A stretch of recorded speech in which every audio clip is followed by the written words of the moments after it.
그러니까 이 조희대 대법원장이 이 차기 법원 행정처장에 천대엽 대법관을 내정했습니다. 이 천대엽 대법관은 원래 중도 성향이지만 판결을 보면 보수 성향의 판결이 많고 특히나 조국과 관련된 재판에서 정경심 씨의 이 PC 이게 이제 그 증거 능력이 없다 이렇게 주장을 했는데 그 판결에서 증거 능력이 있다 이렇게 함으로써 최강욱이 결정적으로 유죄 선고를 받은 그런 사건입니다. 그러니까 정경심 씨가 자기의 PC 거기에 이 표창장 이렇게 들어있는 이 PC가 이 동양대학교 휴게실에 있었는데 이 휴게실에 있는 이 PC를 자기의 자산 관리인 김경록 씨에게 줬습니다. 이 김경록 씨가 바로 검찰에 제출했는데 그런데 검찰 제출하는 과정에서 정경심 씨가 입회하지 않았다. 내가 보지 않았기 때문에 이게 증거 채택할 수 없다 이렇게 말했는데 여기 관련해서 천대엽 대법관은 증거 능력이 있다 이렇게 했습니다. 그거는 이 김경록에게 이 위임을 했다. 김경록의 처분을 맡겼기 때문에 그래서 김경록이가 거기에 법원에 제출하는 것, 검찰에 제출하는 것, 그거는 이 정경심과 관계없는 일이다 이렇게 했습니다. 자, 그뿐만이 아니라 이 여러 가지 그 재판에서도 보수 성향의 재판도 있고 중도 성향의 재판이 있는데 그런 문제는 여기는 그동안 김상환 법원행정처장이 김명수의 오른팔 역할을 했고 그래서 법원의 인사, 재산 이런 걸 관장하는 핵심 인물입니다. 이 핵심 자리에 여기에 법원행정처 자리에 천대엽 대법관을 앉혔다는 겁니다. 천대엽 대법관은 국제인권법 연구회나 그리고 우리법 연구회 소속이 아닙니다. 그리고 지금 재산도 보면은 한 2억 정도밖에 되지 않은 걸로 이렇게 나타나고 있습니다. 2억 7천만 원. 그러니까 대법관 임명 당시에 공개된 재산이 2억 7천만 원 정도로 법관 144명 가운데 꼴찌였다고 합니다. 그만큼 뭔가 청렴한 생활을 하지 않았을까 이렇게 보이는 겁니다. 자, 조희대 대법원장도 본인도 이 대법관을 마치고 대형 로펌에 가지 않고 학교에서 로스쿨에서 명예교수로 석좌 교수로 이렇게 강의를 했습니다. 이런 걸 보면 비슷한 처지다 하는 것입니다. 그러니까 지금 법원 행정처장이 중요한 것은 다가오는 2월달경에 인사를 하게 되는데 지금은 이 김상환 체제로 인사를 할 것이다 하는 이야기가 나돌았습니다. 자, 그래서 이 김상환 체제가 인사를 한다는 것은 바로 김명수 체제가 이어진다는 것이고 그래서 지난번에 영상을 찍었습니다만은 이 조희대 대법원장이 임명된 데 한 달 가까이 되는데도 이 법원 행정처 핵심 요직이라고 하는 이 자리를 바꾸지 않는 이유가 뭔가 하고 비판을 했는데 결국 지금 이 천대엽 대법관으로 이 내정을 했다고 합니다. 자, 그렇게 되면 전반적으로 지금 조희대 체제로 대법원이 빠른 속도로 개편이 될 걸로 보입니다. 자, 조희대 대법원장은 재판 지연 사태 그리고 불공정 재판에 대해서 많은 비판을 하면서 안에 내부 개혁을 하고 있는데 그런데 일부에서는 지금 재판 지연 사태가 상당히 해소되고 있습니다. 자, 그래서 조희대 대법원장은 법원장이 직접 나서서 재판 지연 사태를 해결하라. 본인이 직접 재판을 하라. 이렇게 압박을 했습니다. 그리고 법원장 추천제도 없애버렸습니다. 자, 이런 상황에서 김상환이 이 조희대 대법원장과 별개로 이 김명수 체제 이어가는 그런 시스템을 구축하려는 것 아닌가 하는데 지금 인사를 하게 됨으로써 법원장이 이 조희대 대법원장의 명실상부한 법원 개혁을 하게 됐다는 겁니다. 자, 천대엽 대법관은 사법연수원 21기입니다. 올해 60살입니다. 자, 법원 행정처장은 전국 법원의 인사와 예산을 총괄하는 핵심 보직입니다. 자, 현직 대법관 중에서 대법원장이 임명하게 됩니다. 행정처장은 대법관 후보추천위원회, 공수처장 후보추천위원회 등의 당연직으로 참여하게 됩니다. 다만 행정처장으로 재임하는 동안에는 대법원 재판을 맡지 않습니다. 이 공수처장 후보추천위원회도 지금 김상환이 들어있어서 그래서 김태규 국민권익위원회 부위원장이 공수처장으로 유력하게 부상이 됐는데 그런데 계속해서 그동안 김상환 이 법원 행정처장이 반대를 했다고 합니다. 그래서 지금 과반을 넘지 못하는 그런 상황에서 계속 반대가 됐는데 그래서 이 김상환이 교체가 되면 이제 김태규 국민권익위원회 부위원장이 공수처장으로 본격적으로 부임하지 않을까 이렇게 보이는 겁니다. 그러니까 지금 이 김상환은 계속해서 법원에 남아가지고 이 김명수 시스템을 유지하려고 계속해서 좌편향 판사들 또는 우리법 연구에 거기 자꾸 이렇게 뭔가 이 방점을 두고 포인트를 주고 있었는데 전격적으로 인사를 단행하고 그래서 천대엽 대법관이 들어온다는 겁니다. 자, 천 대법관은 지난 2015년 5월달에 문재인이 대법관으로 임명했습니다. 부산 출신입니다. 서울대 법대를 졸업했고 사법시험 31회에 합격했습니다. 서울중앙지법 부장판사와 서울고법 수석부장판사, 대법원 재판연구관 등을 거쳤습니다. 자, 지난 정부 때 임명됐지만 법원 내 진보 성향 판사 모임인 우리법연구회 또는 국제인권법연구회 활동은 한 적이 없습니다. 거기와 거리를 두고 있을 뿐만 아니라 자, 판결하는데도 지금 원래 그 대법관을 하거나 아니면 자 여기에 판결 가운데서 주로 이 노동자들에게 유리한 그런 판결을 많이 하고 있습니다. 좌파들은. 그런데 지난 2023년 5월달에 사용자가 즉 사업주가 취업 규칙을 근로자에게 불리하게 변경하는 경우에 근로자 과반수의 명시적 동의를 얻으라 하는 그런 문제된 전원 합의체 판결에서 자, 그래서 사회 통념상 합리성이 있다면 근로자 동의를 받지 않아도 된다. 이렇게 판단했습니다. 이것 또한 이 좌파들에게는 뼈아픈 판결입니다. 그러니까 민노총이나 한국노총이 잡고 있는 이런 노동조합이 많은 상황에서 자, 이렇게 근로자에게 불리한 취업규칙을 변경할 때는 반드시 노조의 동의를 얻으라 하는데 그럴 필요 없다는 겁니다. 그런 필요 없다 하는 판결도 바로 지금 천대엽 대법관이 냈다 하는 점에서 보면 소신 있는 판결을 하고 있다. 그걸 알 수 있습니다. 자, 아까 말씀드린 것처럼 재산도 별로 없을 뿐만 아니라 서울고법 부장 시절에 매일 버스를 타고 경기도 오포 전셋집에서 서울 서초동 법원까지 편도 1시간이 넘는 거리를 출퇴근했다고 합니다. 자, 이것도 정말 특이합니다. 그러니까 지금 이 대법관이면 굉장히 대우도 많이 받고 승용차도 타고 이렇게 할 텐데 그런데 전셋집에 사는 데다가 버스를 타고 1시간 넘는 거리 그것도 편도로 출퇴근을 했다고 합니다.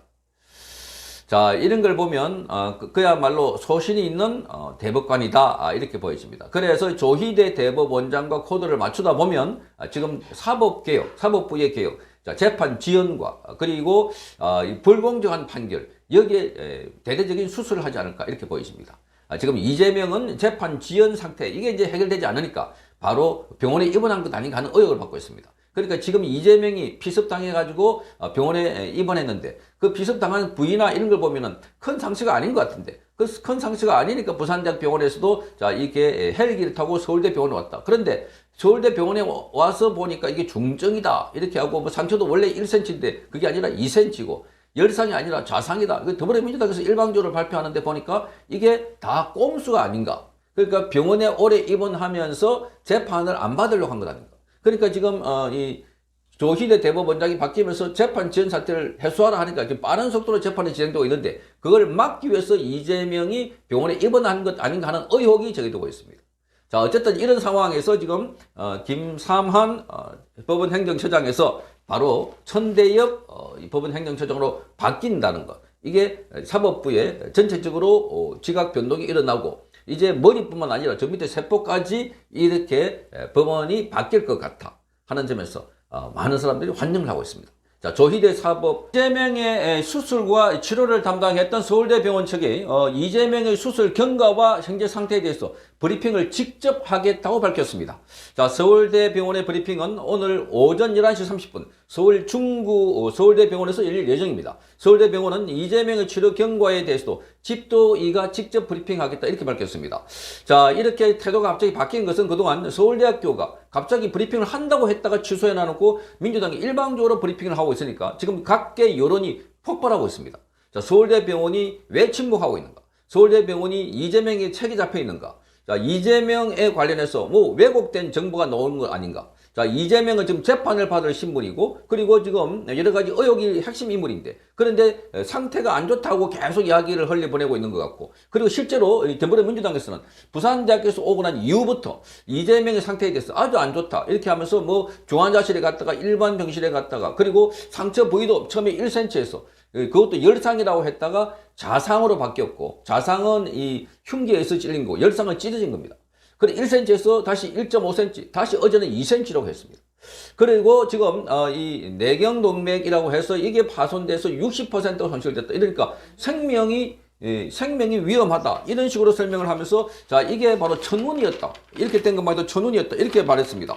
자 이런 걸 놓고 지금 많은 의혹이 제기되는데 서울대 병원에서 그동안 이런 여론 압박 그런 많은 비판 여기에 대해서 지금 손을 든 걸로 보입니다. 그렇게 해서 직접적으로 브리핑을 하겠다 이렇게 밝혔습니다. 직접 브리핑을 하겠다. 자 그래서 지금 이재명과 관련해서 그 상황이라든지 자 그래서 이 관련된 이 진척도 이런 것들을 직접 밝힐 것으로 보입니다. 자 그래서 지금 환자 주치의나 병원장이 아닌 사람이 브리핑을 한다면 이 환자 상태의 객관성을 담보할 수 없다는 문제가 있다는 지적이 많자 직접 브리핑을 하는 것으로 풀이됩니다. 자 이걸 몰랐던 서울대학교 아닙니다. 그러니까 서울대학교 브리핑을 하려고 했다가 자, 그래서 1시간 반 만에 전격적으로 취소해버렸고, 그래서 그 이유에 대해서도 별다른, 설명을 하지 않았습니다. 그저 더불어민주당에서 하는 게 맞다, 이렇게 말했습니다. 환자 상태 등.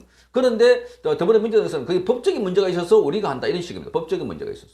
그런데 지금 법적인 문제가 없는 겁니다. 환자 본인이나 가족이 동의하면은 자, 누구나 공개할 수 있습니다. 이게 공인이기 때문에. 과거에 박근혜 전 대통령도 그렇게 했습니다. 직접 연세대학교 세브란스에서 박근혜 전 대통령이 카트칼로 이렇게 많이 훼손됐는데 11cm에서 12cm 정도.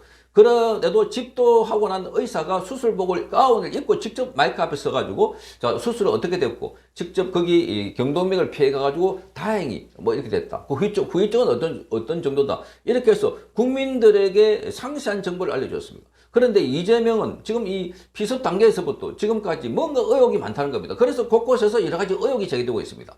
진짜 이 사람이 더불어민주당 당원이고 지금 피습 가해자가 더더욱더 그런 의혹이 나오고 있는 겁니다. 이재명이 당했다는 거하고 현장 사진을 보니까 현장 사진은 혈흔도 거의 없고 그런데 다른 사람들 박근혜 전 대통령이나 리프트 주한 미 대사관도 과거에 습격을 받았고 들어눕거나 하지 않았습니다. 바로 선 상태에서 자기 환부를 이렇게 지혈을 하고 있었는데 그런데 이재명 들어누워가지고 더 세게 지압해달라 지혈해달라 그렇게 말했다고 합니다. 그러니까 어디 부분이 본인이 지금 습격받은 걸 미리 알고 있었던 것 아닌가 하는 의혹까지 제기됐던 것이었습니다.